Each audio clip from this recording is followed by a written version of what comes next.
In this video, I'll show you how to download and install a Wi-Fi driver on Windows 11 step by step so you can start using Wi-Fi on your computer. First, right-click on the Start button and select Device Manager. Once Device Manager opens, find and expand the Network Adapters section.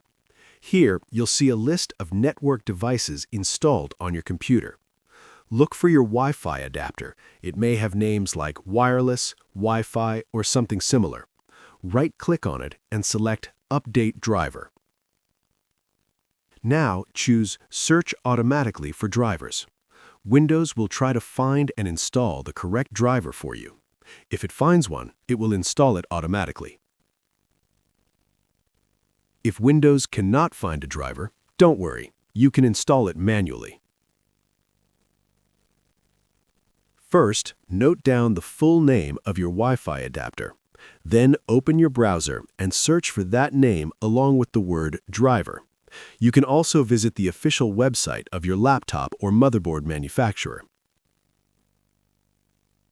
For example, if your Wi-Fi is built into your motherboard, search for your motherboard model plus drivers. Go to the official website, find the drivers or support section, and download the Wi-Fi or LAN driver.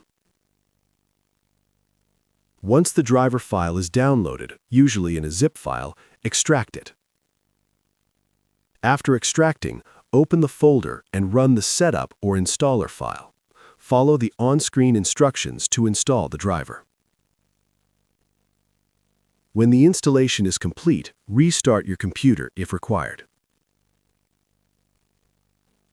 After restarting, your Wi-Fi should start working, and you'll be able to connect to wireless networks. And that's it. That's how you can easily download and install a Wi-Fi driver on Windows 11.